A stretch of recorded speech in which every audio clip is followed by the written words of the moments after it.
Hey guys, we got some trade rumors to dive into here on today's episode of Chicago Bears Now. But first, we have a June subscriber battle going on with our NFC North channels that we have here at Chat Sports. Obviously, Bears Now here that you're watching. But we also have a Detroit Lions channel. It's called Lions Talk, and a Vikings channel, which is called Vikings Now. We've picked up 67 new subscribers in the month of June. Decent. It's got us in second place. Lions Talk, those cocky Lions fans who think they're going to win the Super Bowl, well, they're actually beating us in subscribers, so we need to close that gap. Vikings Now, we got them slightly beat, but they're coming for us today. They just put a video out, so let's make sure we close the gap on Lions and run away with this. So hit that subscribe button for daily videos.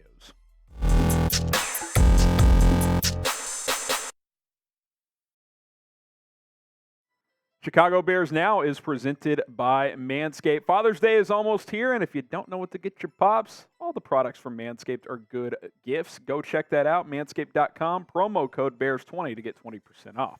Coming up on today's show, a couple of big-name edge rushers have kind of been linked to potential trades over the last couple of days, so I thought we'd kind of dive into each of these players here. Obviously, we've talked about the defensive line quite a bit, and I just maintain that edge is the biggest position of need. I like the Walker addition. Rasheem Green's a good rotation guy, but I don't think he's a starter. I don't think Dom Rob or Travis Gibson have proven enough to just enter the season with one of them as a starter. So I think adding at least one more guy, whether it's in free agency or via trade, just makes a lot of sense. I think the Bears are aware of this. We're all aware of this, keeping tabs on this team, and I do expect a move to come at this point. The question is, will Ryan Poles trade assets to get one this offseason? Well, how about Danielle Hunter? Could an interdivisional trade happen with the Minnesota Vikings? Ian Rappaport says that the Vikings are receiving calls on the veteran pass rusher, who's, by the way, only going to be 29 this season, so it's not like he's old.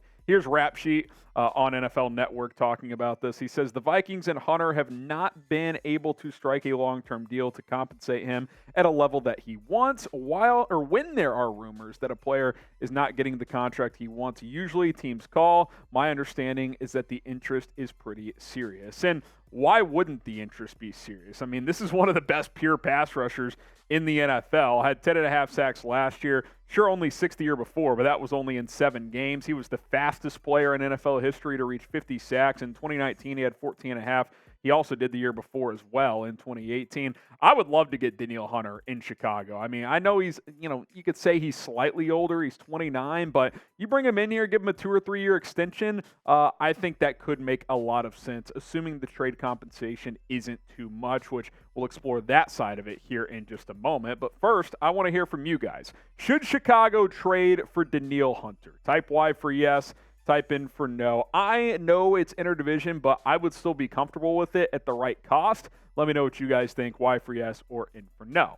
So let's talk about that angle of it. Interdivision trade. Could it happen? Logic would say, that Ryan Poles won't trade with the Vikings. Why would the Vikings do that? Well, Kwesi Adofo-Mensah, the Minnesota Vikings GM, who took that job the same time Ryan Poles got this job in Chicago, he's had no hesitation trading within the NFC North. He's traded with the Lions twice and the Packers once already in less than 2 years as GM. So I think he would do it for the right price if he's ready to move on from Hunter and doesn't want to pay him. Now, let's get to that part of it. What will it cost? What does Danielle Hunter cost in a trade? If Ryan Poles were to be interested in it, how much would he have to give up in trade assets? Well, a couple of tweets I want to hit from Brad Spielberger first, kind of a analyst for PFF and a salary cap expert as well. He says, just kind of his general thoughts on Hunter first, then we'll talk about trade compensation. He says, even with injury concerns, should be a long list of teams interested in Danielle Hunter.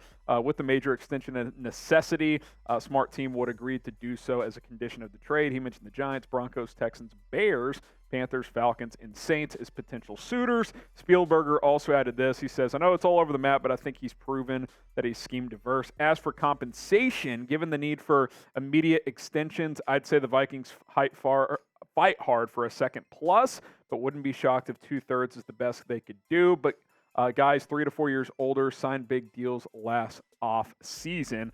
I would trade a second for Hunter. Now, if it's a second plus a player or a second plus a third, I'm a little hesitant, not because I don't think he's worthy of that, but because you're still a young team that is rebuilding in a sense, right? Like, you don't want to just go too much all in on one player. Not that a second and a fourth or something would be all in, but that's real assets to give up when, you're probably not a Super Bowl contender, right? You look at your draft compensation next year, you certainly have assets, right? You got your 2 first-round picks. You got a second-round pick. You also have 2 seconds in 2025. Maybe you give up a third this year and a second that year. Maybe that could make some sense. That way you're not giving up multiple picks in 2024, then got some later picks in there as well. So it'll be interesting to see if Ryan Poles tries to work his magic and gets on the phone with Minnesota. We just saw the Vikings this morning appears that they're going to cut Dalvin Cook. While that's not official, they are moving on there. So maybe they're more willing to move a guy like Danielle Hunter. We'll have to wait and see. Would you trade a second-round pick for Danielle Hunter? Type 1 for yes or 2 for no. If it was just a second, I think I'm doing this. If it's more, I got to see how much more it is. What say you? 1 for yes, 2 for no. Would you trade a second for Danielle Hunter? Now, today's show is sponsored by Manscaped. Guys, I mentioned Father's Day is almost here. Actually, I'm going to be celebrating my first Father's Day, and my wife's watching. Hey, any of the products from Manscaped, they work out really well. Perfect gift for all dads out there, including the Performance Package 4.0. You get the Lawnmower 4.0, going to keep your balls nice and clean, shaven down there. You've got the nose and ear hair trimmer product, the Weed Whacker 2.0, which is much improved. You get the what's it called? The ball cropper stuff that's going to keep your balls smelling good as well. Because it's not just shaving down there. You go work out. You want that area to smell a lot better. You rub some of that stuff, you're good to go. You get the boxers as a throw-in. You get a travel pack with this. And all of this bundle with a couple other products in there as well, $103.99. 20% off with promo code Bears20. And not only is it down from $129.99, it's really more because if you buy all these products separately, it's over $150. So it's a great deal. Manscaped.com, promo code Bears20. Get 20% off today. Link is in the comments and in the description of this video. Okay, we go from Danielle Hunter to Chase Young, a player who we've talked about off and on throughout the offseason. Albert Breer says that the Commanders are at least willing to take calls for the fourth-year edge rusher. Of course, Washington declined his fifth-year option, leading some to believe that they could be willing to move on. Here's what Breer had to say, quote, teams coming out of the spring thinking they need more help may make trade calls on Young. It seems unlikely that Washington's brass would move him ahead of a must-win year, but I know they'd be open to listening. Now, Breer did add this as well, so I wanted to include it. He says, just updating the Chase Young stuff. He says, Young has looked pretty good, pretty phenomenal in minicamp, much better than in practice at the end of last year when, of course, he was coming off ACL injury. And I'd say the chances of the Commanders considering offers of him aren't what they were pre-draft. Teams can call, but I highly doubt he gets moved. Now, I will say this. With him saying I highly doubt he gets moved, that probably means you're going to have to overpay, right? And I don't think I'm overpaying for a guy who the last couple of years has been a total non-factor, mostly because of injury, but still, he's been in the league 3 years, and he's had one good year. His first year, 8 sacks. Second year, he's off to a slowish start, then he got hurt.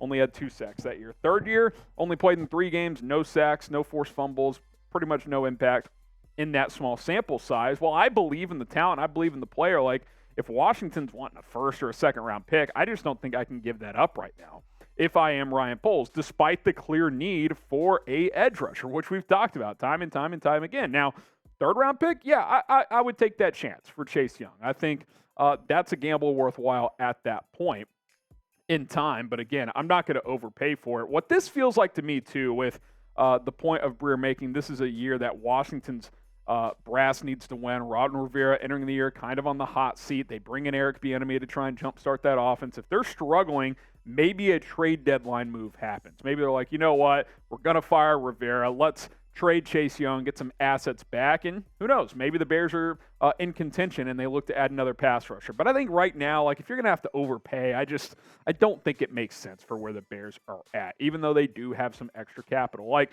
if I could trade my third-round pick only for him, I'd probably do it. But I'm sure as hell not trading one of my first, and I don't think I'm trading my second either. Like maybe a 2025 second since you have 2 that year, but much more than that, I don't think I can pull the trigger without seeing more. Like, I would rather wait, see him ball out, and then maybe have to pay a little extra at the deadline, because then I have a better idea of what I'm getting. So, Bleacher Report did throw out a trade idea, by the way, a second for Young. I don't know, man. I do not know if I can do it. Would you?